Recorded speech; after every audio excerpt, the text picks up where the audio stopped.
Génesis capítulo 4, versículo 20. Y Ada dio a luz a Jabal, el cual fue padre de los que habitan en tiendas y crían ganados. Ya sabemos cuál fue la profesión de Caín. Él era labrador. Pero el hermano que él mató mató a su hermano Abel. Y su hermano Abel, ¿qué era? Era pastor. Pero él mató a su hermano, ¿por qué? Porque su hermano, siendo pastor, dio la ofrenda que a Dios le agrada. La ofrenda que dio Caín a Dios no le agradó. Pero la ofrenda que dio Abel a Dios sí le agradó. ¿Cuál es la diferencia entre esas dos ofrendas? La una tuvo fe y la otra no tuvo fe. Hoy publicamos un video en el cual se titula ¿qué es tener fe? ¿Cómo tener fe? Vamos a mirar Hebreos 11. Cuando se habla de fe, inevitablemente tenemos que meternos con Hebreos 11. Hebreos capítulo 11. El versículo 1 empieza diciendo ¿qué es la fe? La definición de fe. Dice, es fe la certeza de lo que se espera, la convicción de lo que no se ve. Hebreos 11.1. Es pues la fe, la certeza de lo que se espera, la convicción de lo que no se ve. Entonces, pusimos un ejemplo en el video que pusimos el día de hoy en TikTok, pusimos un ejemplo de fe, ¿sí? El ejemplo que pusimos es Filipenses 3.15. En Filipenses 3.15, ¿qué dice? Dice el apóstol Pablo, así que todos los que somos perfectos. Pero cuando uno habla con las personas y uno les dice, les habla sobre la perfección, les dice, ¿usted es perfecto? Claro, no, yo no, nadie, ¿quién va a decir que es perfecto? Nadie puede decir que es perfecto, así se expresan las personas normalmente, ¿no? Pero cuando miramos lo que está escrito en la Biblia, dice el apóstol Pablo, todos los que somos perfectos. Les cuento que me quedó gustando hacer ese planteamiento a través de la fe, ¿sí? Porque a través de la fe vamos a poder hacer preguntas que a la gente le va a chocar. Pero es necesario que la gente choque para que la gente se dé cuenta si han estado viviendo una vida de creencia sin fe, es decir, sin relación con Dios. Algunos dicen, sí, yo acepté a mi Señor, yo hice la decisión, yo decidí abrir mi corazón para que Él entrara. Dicen muchas cosas así. Pero cuando hablamos un poquito, nos damos cuenta, no tiene fe. Lo que está diciendo es mentira. O sea, realmente no tiene relación con Dios. Sin fe es imposible agradar a Dios. El primer versículo que leímos ahorita habla de la fe, ¿no? Ya que cuando empezamos en Génesis 4, versículo 20, aparece uno de los familiares de Caín. ¿Y qué pasa con este familiar? También volvió a ser como Abel, como aquel a quien Caín había matado, ¿sí? Vino a criar ganado. Entonces, Abel era pastor. Caín era labrador de la tierra, ¿sí? Él labraba la tierra. Pero entonces, la diferencia entre una ofrenda y la otra es fe. Una tuvo fe y la otra no tuvo fe. La una representaba o era sombra de la obra de nuestro Señor Jesucristo. Pero la otra no tiene nada que ver con Dios, sino con la obra humana. Lo que no es con Dios se conoce como la obra humana. Entonces aquí podemos ver en Hebreos 11 la fe. Vamos a mirar la fe. Ese ingrediente que es necesario para que una persona pueda agradar a Dios, para que una persona pueda decir que lleva una vida de creencia con Dios.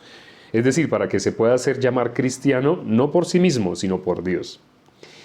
Si una persona va al Palacio Presidencial y dice, con permiso, yo voy a visitar a mi amigo el presidente, ¿solo porque esa persona dice que le conoce, entonces lo dejan entrar? No. Es importante no que él diga que conoce al presidente. Hay cámaras en la recepción y en las cámaras se puede ver, el presidente puede ver quién llegó y quién es el que está diciendo que lo conoce. El presidente, a través de las cámaras, estando en su despacho, él ve y dice, coge el teléfono y llama y dice, sí, yo conozco, esa persona que acaba de llegar efectivamente es amigo mío, yo lo conozco. No es importante que nosotros digamos que conocemos al presidente, sino que el presidente diga que nos conoce. Cuando el presidente diga que nos conoce, los guardias, claro que nos van a dejar entrar y nos van a llamar doctor. No saben ellos si somos o no doctores, pero nos van, porque el hecho de que el presidente dice que nos conoce, van a decirnos, siga doctor, así nos van a decir, ¿cierto? Entonces, ¿qué es importante? Que una persona diga, yo soy cristiano. Yo soy cristiano yo soy seguidor de Cristo. Yo conozco a mi Señor Jesucristo. Eso significa ser cristiano. Yo soy seguidor de Él, yo lo conozco muy bien. Pero Jesús dice que a muchas personas que se expresan de esa manera, a muchos les va a decir, apartados de mí, hacedores de maldad, nunca los conocí. Entonces, ¿qué es importante? ¿Que nosotros digamos que le conocemos? No. Es importante estar seguros que Dios va a decir que nos conoce a nosotros. Por eso presten atención, hablando de la fe, ya que sin fe es imposible agradar a Dios, entonces vamos a mirar cómo las personas pueden, cómo nosotros todos podemos tener fe. Sí es posible tener fe, pero la fe involucra el requisito que puso nuestro Señor Jesucristo. Recuerden que nuestro Señor Jesucristo dijo, para todo aquel que quiera seguirme, dijo nuestro Señor Jesucristo, si alguien quiere venir en pos de mí, si alguien se quiere hacer llamar cristiano, hay un punto, solo hay un requisito que Jesús puso, solo hay un requisito. Jesús dijo, si alguien quiere venir en pos de mí, niéguese a sí mismo. Si una persona con su propio punto de vista, con su opinión, con su parecer, trata de seguir a Jesús, no lo va a poder seguir. No lo va a poder seguir. En el ejemplo que pusimos el día de hoy en el video de TikTok, cómo fácilmente alguien niega la palabra. Dice, yo tengo fe, yo quiero tener fe, sí, yo tengo fe. Pero le ponemos un ejemplo elemental y la niega. De una sola dice, no, no puede ser, no puede ser. ¿Cuál es el ejemplo? El apóstol Pablo dijo, así que todos los que somos perfectos, entonces él se identifica como perfecto. Y a las personas que le rodean a él, a la iglesia, él la llama perfecta. Pero cuando le preguntamos a las personas, ¿usted es perfecto? Uy, no. ¿O usted es pecador? ¿Sabe qué dicen mucho? ¿O usted es santo? ¿Sabe qué dicen las personas? Bueno, es que nadie es perfecto. Así dicen automáticamente. ¿Usted es santo? Bueno, es que, yo no sé, pero es que yo no puedo decir que sea perfecto, ¿no es cierto? Usted también tratan de convencerlo a uno. O sea, todos, digamos todos al tiempo, nadie es perfecto. Al decir hartos que nadie es perfecto, entonces nos sentimos bien. ¿Por qué? La mayoría, si la mayoría lo dice, vale la pena seguir a la voz de la mayoría. ¡Terrible! Bíblicamente la mayoría, ¿por dónde está entrando? En Mateo 7, versículo 13 y 14 se habla de dos puertas. La gran mayoría está entrando por la puerta que conduce a la perdición. Porque esa es una puerta que es fácil de seguir. Es fácil. Es ancha. El camino, ¿cómo es? Espacioso. Entonces, como es fácil de seguir, la mayoría la sigue. ¿Y la mayoría para dónde va? Hay un dicho, no sé en mi país, no sé en otros países, pero en mi país hay un dicho. ¿Para dónde va Vicente? ¿Para dónde va la gente? ¿A qué se refiere ese dicho? ¿Para dónde va uno? No, pues para dónde va la mayoría. Si uno ve que la mayoría empiezan a correr hacia allá, uno también empieza a correr hacia allá. ¿Por qué? Porque la mayoría está corriendo. Por algo estarán corriendo. ¿Quién sabe si están huyendo a un animal salvaje, un león, un leopardo que haya por ahí? Entonces, la gente, ¿para dónde va? Para dónde va la mayoría. Si la mayoría dice, no, pero es que nadie es perfecto. O sea, ¿quién va a decir que es perfecto? O sea, usted dice así porque todo el mundo repite que no son perfectos, entonces usted dice así para usted sentirse bien, para usted sentirse parte de la mayoría. ¿Sabe bíblicamente para dónde está yendo la mayoría?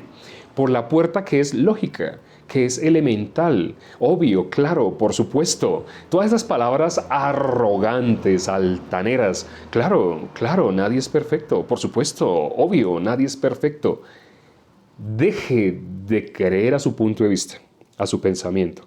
Deje de creer. Jesús dijo, si alguien quiere venir en pos de mí, niéguese a sí mismo. Aquí leyendo el primer versículo de Hebreos 11, el versículo 1, leímos la definición de fe. Es la certeza de lo que se espera, la convicción de lo que no se ve. El ser humano puede ver que no hay pecado en el mundo, o el ser humano ve que hay pecado en el mundo. Por naturaleza el ser humano que ve que el mundo está lleno de pecado. Eso es lo normal, el ser humano ve, hay pecado en el mundo. Pero cuando miramos la Biblia, ya Jesús quitó el pecado del mundo. Entonces nosotros, tratando de mezclar entre lo que está escrito en la Biblia y nuestro pensamiento, buscando un punto intermedio, decimos, tal vez se refiere, cuando dice mundo, tal vez se refiere a otra cosa, a otro mundo, no a este mundo, porque es que miramos el mundo está lleno de pecado. Entonces la persona quiere su lógica y quiere la Biblia, quiere la palabra de Dios, pero quiere mezclarla, quiere hacer un revuelto. Hemos puesto el ejemplo del vasito de agua. Yo traía un vaso de agua y no sé qué lo hice. El vasito de agua con una gota de orín, ¿sí? Que alguien nos va a dar un vasito de agua, pero le echa una gota de líquido amarillo. Y uno, en el momento que se la sirve, uno, gracias, uno está de visita en esa casa, gracias, muy amable. Pero cuando uno se la va a tomar, uno queda con esa duda. Uno dice, ¿será que lo que le echó fue vitaminas o le echó algo? Disculpe, y antes de tomar, disculpe, ¿qué fue lo que le echó? Entonces le dice, es que estaba viendo videos de orinoterapia. Dicen que si uno diluye una gota de orín en el agua, que eso es saludable, que eso eleva los electrolitos, que eso repotencia a la persona. Uno escucha a la persona, ¿ustedes se tomarían ese vaso de agua ya habiéndole explicado que le echó una gotica de orín? No. A pesar de que un vaso tiene miles de gotas de agua versus una sola gotita de orín, pero esa gota de orín contaminó todo. Igual, cuando un poco del pensamiento de nosotros se trata de mezclar con la palabra de Dios, ya eso es abominable. Es para Dios, eso es una abominación. ¿Nosotros cómo llamamos? Una religión, hay una doctrina. Es que así, hay doctrinas que piensan así y hay doctrinas que piensan asá. ¿No les interesa la verdad? ¿No les gustaría saber la verdad? O sea, ¿por qué ellos piensan así, ellos piensan así? ¿No se han puesto a meditar, a buscar en la Biblia si alguno de ellos dos tiene la razón o solamente quieren a capa y espada defender su propia razón? Si quieren defender su propia razón, independiente de lo que la otra persona le puede explicar, solamente ellos sostienen su postura y su doctrina y la defienden y hablan y atacan a los otros y así. Con fiereza, no sé si se han dado cuenta cómo atacan, una religión cómo ataca. Incluso hay personas que dicen, yo temas que evito tocar son temas de política y de religión. ¿Sí han notado eso? Cuando alguien me habla así, inevitablemente, mientras está conmigo, tiene que seguir escuchando hablar de Dios. Si no quiere, pues tiene que alejarse de mí. Pues yo le voy a hablar de Dios, yo le voy a hablar de la palabra de Dios. No puedo hablarle de política, ni quisiera hablarle de política, ni le voy a hablar de la situación a la persona. Bueno, ¿y usted qué opina sobre este virus que hubo hace poco y que estuvo tan de moda y que la gente se contagió de ese virus? Y yo les digo, una cosa sé. ¿Qué dice la Biblia? Sí, la persona quiere llevarme, hábleme de lo que están diciendo en Facebook, hábleme de lo que hablan en YouTube, hábleme de lo que tiene más rating en las noticias, hábleme de lo que suena más duro en las propagandas. No, nosotros no vamos a hablar de algo diferente a la palabra de Dios, ¿sí? ¿Qué dice el versículo 2? Ya leímos el versículo 1. ¿Qué dice el versículo 2? Porque por ella alcanzaron buen testimonio los antiguos. Por la fe entendemos haber sido constituido el universo por la palabra de Dios, de modo que lo que se ve fue hecho de lo que no se veía. Por la fe Abel, aquí están ya hablando de quien empezamos a hablar el día de hoy, del hermanito asesinado de Caín. Caín tuvo un familiar, un descendiente que también se dedicó a lo mismo que se dedicó Abel. Dice, por la fe Abel ofreció a Dios más excelente sacrificio que Caín, por lo cual alcanzó testimonio de que era justo, dando Dios testimonio de sus ofrendas, y muerto aún habla por ella. La ofrenda de Abel da testimonio de por qué Abel tenía fe. ¿Por qué? Porque la ofrenda que dio Abel es sombra de nuestro Señor Jesucristo. Juan el Bautista dijo, ya saben, he aquí el Cordero de Dios que quita el pecado del mundo. Para eso nació Juan el Bautista. No era él la luz, sino él vino para dar testimonio de la luz. Entonces Juan el Bautista nos dio ese testimonio, que Jesús es el Cordero de Dios que quita el pecado del mundo. ¿Y qué hizo Abel? ¿Qué le presentó a Dios? Lo mejor de sus ovejas, lo más gordo, sin mancha, sin imperfección. ¿Por qué la ofrenda tenía que ser perfecta? Porque cuando una persona imponía manos sobre la ofrenda, la perfección de esa ofrenda pasaba a la persona que impuso manos. Y esa persona que estaba imponiendo manos sobre la ofrenda, el pecado pasaba a esa ofrenda. Eso lo leímos en Levítico capítulo 1 también. Esa es la forma en la cual se expiaban los pecados. Los pecados tenían que pasar a un animalito sin defecto. ¿Por qué? Porque esos sin defecto tenían que pasar a nosotros. Entonces la persona imponía manos, los pecados pasaban a ese animalito. Después, ¿qué tenía que pasar con ese animalito? Tenía que ser degollado. Toda su sangre tenía que salir de él y la recogían y luego lo desollaban, le quitaban la piel. Y luego, después de que ya quedaba sin piel, lo partían por todas sus coyunturas, por todas sus uniones lo partían. Y luego, ¿qué hacían? Lo quemaban. No lo fritaban, no lo asaban, no, lo quemaban. ¿Pero por qué? Ya vimos, es sombra del pecado. Como el pecado pasó a ese animalito, ya Dios no veía un animalito. ¿Y Dios qué pedía que se hiciera con ese animalito? Que fuera lo que Dios quiere que se haga con el pecado, que sea destruido el pecado. Por eso, en esa forma, como Dios determinó que se hiciera la expiación según la ley, en esa forma es sombra de lo que se iba a hacer con nuestro Señor Jesucristo. A Él se le dice la palabra, vamos a leerlo, está en Isaías capítulo 53. Isaías 53, el versículo 4. Isaías capítulo 53. Isaías 53, versículo 4. Ciertamente, bueno, desde el 3. Despreciado y desechado entre los hombres, varón de dolores, experimentado en quebranto, y como que escondimos de él el rostro. Fue menospreciado y no lo estimamos. Ciertamente llevó él nuestras enfermedades y sufrió nuestros dolores. Y nosotros le tuvimos por azotado, por herido de Dios y abatido. Mas él herido fue por nuestras rebeliones, molido por nuestros pecados. ¿Por qué fue molido nuestro Señor Jesucristo?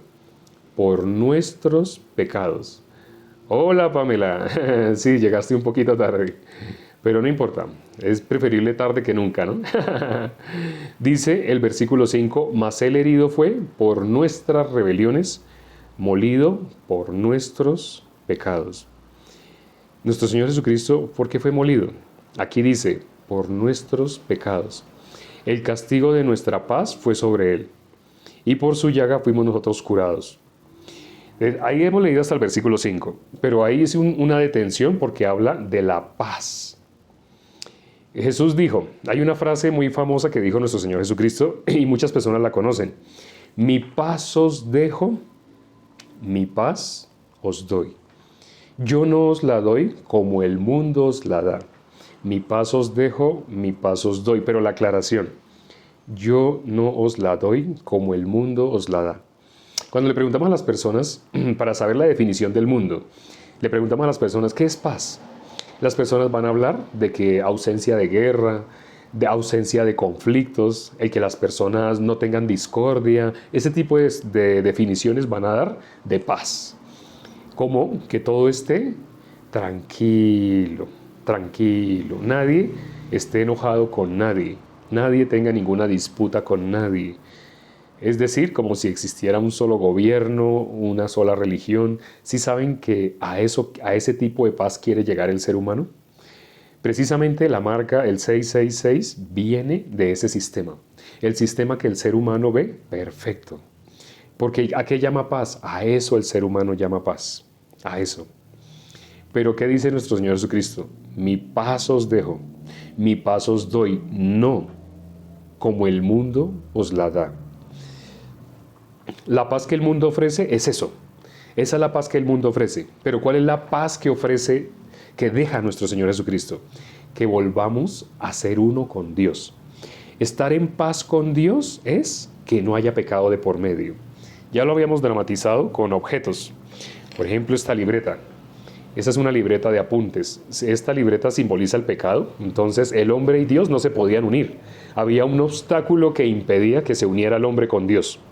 Pero ¿a qué vino nuestro Señor Jesucristo? El versículo 6 dice, ¿qué hizo Dios con nuestro Señor Jesucristo? El versículo 6 de Isaías 53 dice, todos nosotros nos descarriamos como ovejas, cada cual se apartó por su camino, mas Jehová cargó en él el pecado de todos nosotros. ¿Qué dice? Mas Jehová, entonces, digamos, aquí está el pecado entre Dios y nosotros, que no nos permitía acercarnos. ¿Dónde podemos ver ese pecado que hace división entre Dios y el hombre? Lo podemos ver en Isaías 59. Ahí estamos en Isaías 53. Pasemos unas paginitas, tal vez 2 páginas, hasta Isaías 59. ¿Qué dice? Dice el versículo 1. No pierdan, aquí vamos a volver al 53. Dice versículo 1 de Isaías 59. He aquí que no se ha cortado la mano de Jehová para salvar, ni se ha agravado su oído para oír. Pero, ahí viene el pero. Aquí dice, ¿no? Primero, he aquí no se ha cortado la mano de Jehová para salvar, ni se ha agravado su oído para oír. O sea, no es que se haya vuelto sordo Dios, no. Ni que no se ha agravado, ni que se haya acortado la mano de Jehová para salvar. Que las personas están yendo al infierno porque la mano de Dios se hizo chiquita. Ya no puede salvar a alguien del infierno. No, no es eso, no es eso. Hay algo que se interpone entre Dios y el hombre para que Dios no lo pueda salvar, para que Dios no lo pueda oír. Y aquí lo dice el versículo siguiente. Pero, el 2, vuestras iniquidades han hecho división entre vosotros y vuestro Dios. Y vuestros pecados han hecho ocultar de vosotros su rostro para no oír. ¿Qué cosa ha hecho división entre Dios y los hombres? Aquí dice, las iniquidades, el pecado. El pecado que está atravesado, por eso lo estaba simbolizando acá, ¿no? El pecado. Entonces supongamos, dice Dios, cuando en Isaías 53 describe a nuestro Señor Jesucristo. Voy a simbolizar que es acá, que nuestro Señor Jesucristo es esta cartera. Te voy a correr un poquito acá. Esta es una cartera llena de lápices, así ven.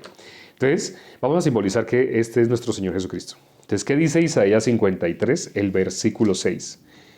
Dice, al final, la parte final, mas Jehová cargó en él el pecado de todos nosotros. Entonces nosotros teníamos el pecado y ese pecado impedía que nos pudiéramos acercar a Dios. Era una barrera para que nosotros pudiéramos acercarnos a Dios, ese pecado. Pero entonces, ¿qué dice? Dice que Dios cargó sobre nuestro Señor Jesucristo ¿qué dice ahí? Dice el pecado de todos nosotros. Entonces cogió el pecado de nosotros, el pecado que está en ti, en ti, en ti, en todas las personas que están en ese momento oyendo. Dios, preciso habían 53 personas, estamos en Isaías 53. Dios quitó el pecado de todos, lo quitó. Es lo que está diciendo ahí. Dice, ¿y lo cargó sobre quién? Lo cargó sobre nuestro Señor Jesucristo.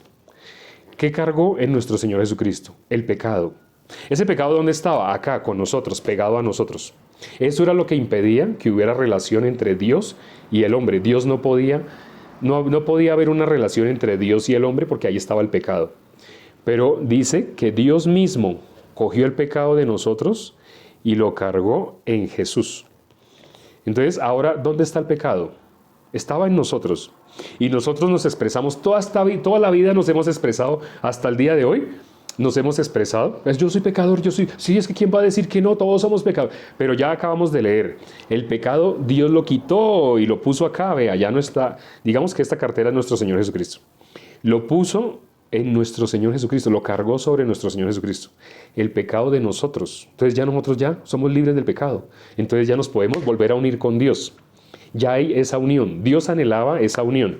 Pero esa unión, ¿qué cosa impedía que se hiciera? El pecado. Mientras había pecado no podía haber esta unión. Entonces por eso dice Isaías 53, versículo 6, Dios cargó el pecado de nosotros en Jesús.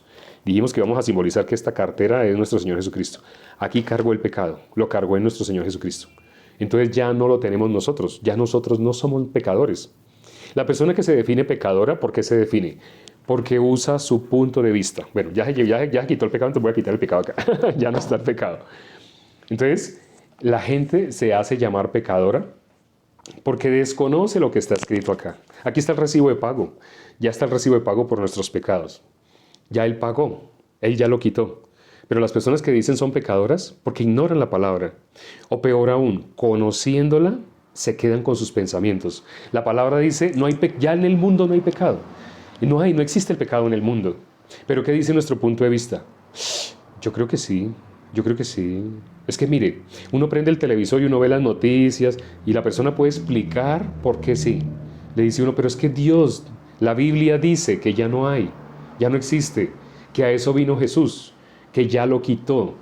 Uno le puede explicar a las personas, y las personas lo pueden leer. Aquí en Isaías 53, versículo 6, mas Jehová cargó en él el pecado de todos nosotros. La gente lo puede leer, pero tiene esa dualidad. ¿Con qué me quedo? Es que mis pensamientos me dicen así, mis pensamientos pesan, mis pensamientos dicen así. Pero es que la Biblia dice así, pero mis pensamientos dicen así. Se oponen. Bíblicamente, ¿qué se opone a la palabra de Dios? Satanás. Entonces, ¿cómo estamos llamando nosotros? Mis pensamientos, mi punto de vista. ¿Cómo llama la Biblia eso que se está oponiendo a la palabra de Dios? Satanás. Satanás. Satanás. Lo que se opone a la palabra de Dios es Satanás. Lo que quiere que uno no crea en la palabra de Dios es Satanás. Yo durante mucho tiempo, hay personas que de pronto me han dicho que son ateos, ¿sí? Y yo les he tenido que explicar. ¿Usted ha encontrado frases ateas por ahí en internet? Uy, sí. Hay una frase que es la que más me gusta. Frases que dicen, y me pueden sacar una lista como de 10 frases. Y le digo, ¿sabe que todas esas frases salieron de mí? En la Biblia dice, lo que contamina al hombre, lo que sale del hombre. Yo fui la persona más atea. Yo fui la persona que menos creía en Dios. La persona que menos creía en la Biblia, en la palabra de Dios. Fui yo. Pero ante esa situación hubo dos situaciones. Ante esa cuestión hay dos situaciones. Yo podía quedarme con mis pensamientos, o sea, creyéndome tan importante, podía quedarme solo con mis pensamientos o podía investigar. Hay dos situaciones. Mis pensamientos me decían, ¿cómo hace usted para saber si lo que está escrito aquí es veraz? ¿Cómo hace usted para saber si realmente este es conforme a los originales de hace 2000 años, como se nos enseñó? ¿Cómo hace usted para saber? ¿Qué tal que lo que usted esté leyendo lo haya escrito una persona hace 100 años? Imagínese. Y usted creyendo que lleva 2000, 3000 años de escrito. Pero me llegaron todos esos pensamientos. ¿Quién quiere que uno no crea lo que está escrito ahí? En la Biblia dice, solo hay un nombre en el cual hay salvación. ¿En cuál nombre? En el nombre de Jesús. Pero no es un mantra, tranquilo, no es algo mágico. Porque hay personas que piensan que decir en el nombre de Jesús, ya como si fuera una palabra mágica. No se refiere a eso. En el nombre de Jesús significa salvador de los pecados. Una persona que en el nombre de Jesús crea, esa persona es salva. Por eso dice, no hay ningún otro nombre dado a los hombres en quien haya salvación.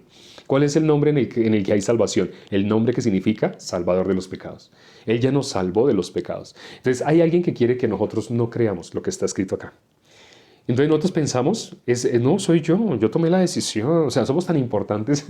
Satanás nos ha hecho creer tan importantes que nosotros decimos, no, yo lo deduje, yo lo descubrí por mí mismo. Muéstreme las pruebas, muéstreme las evidencias. Solo es burla, es escarnio. Baje la soberbia, baje el orgullo. ¿Sabe cuándo se le puede bajar la soberbia y el orgullo? Cuando esté frente a la muerte. Si algún día siente un dolor muy fuerte, no sé, como en el hígado, no sé, como un dolor que se va a acostar de medio lado y como que le duele el hígado. Y de pronto va al médico y el médico le dice, siéntese por favor, siéntese. No, dígame la noticia, dígamela rápido, yo puedo escuchar. No, por favor, de verdad, siéntese.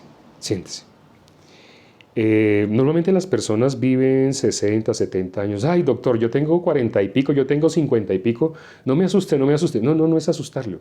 O sea, es un proceso natural. Toda persona va a dejar este cuerpo. Solo que usted se va a acelerar. Usted este año. Sí, antes de que termine este año usted se va a ir, pero tranquilo, todo el mundo lo hace. No vaya a pensar en suicidarse, no se asuste. Si el médico le habla una noticia así, esa persona, en los pocos meses que le quedan de vida, va a considerar, ¿yo por qué di por sentado que la Biblia no era la palabra de Dios. ¿Yo a quién creí? Creí a mis pensamientos. Bíblicamente, esos pensamientos, ¿qué son? Satanás. La Biblia es la palabra de Dios y hay algo que se opone a la palabra de Dios. El video que pusimos en TikTok hoy fue, el apóstol Pablo dice, somos perfectos. Eso dice el apóstol Pablo. Pero ¿qué dice nuestro pensamiento? Ay, yo no puedo decir que sea perfecto. ¿Cómo yo voy a decir que no soy pecador si nadie es perfecto? Eso dice nuestro pensamiento. La palabra de Dios dice, ya no eres pecador, eres justo. Te justifiqué, dice Dios, te justifiqué enviando a mi hijo a morir por ti. Él murió él cambió de lugar contigo y él se hizo pecador por ti. Y a él le cobré el precio del pecado. La ley le cobró. La ley fue la que le cobró el precio del pecado. ¿Cuál es el precio del pecado? La paga del pecado es muerte. Y Jesús la pagó. Pero entonces tú tienes dos cosas. Tus pensamientos, la palabra. Tus pensamientos, la palabra. Si se opone a la palabra de Dios es Satanás. Ay, yo creía que eran mis pensamientos. Bíblicamente es Satanás. Eso que has creído que es tu pensamiento es Satanás. Por eso Jesús puso un solo requisito. Si alguien quiere venir en pos de mí, niéguese a sí mismo. Mientras tú sigas creyendo a tu punto de vista como algo grande, como algo que vale la pena, te estás oponiendo a la palabra de Dios. Vamos a orar para terminar. Padre, gracias por este tiempo que nos permites para considerar tu palabra. Gracias por las personas que se unieron el día de hoy. Permite que hayan escuchado no solo con sus oídos, sino con los oídos del corazón. Permite que estas palabras sean llegando al corazón, porque lo que dice tu palabra es que tú no miras igual que nosotros, tú miras lo que hay en el corazón. Si una persona en su corazón logra creer, dice la palabra, con el corazón se cree para justicia. Si una persona lo logra creer en su corazón, inevitablemente ello va a salir por su boca. Y dice la Biblia que con la boca se confiesa para salvación.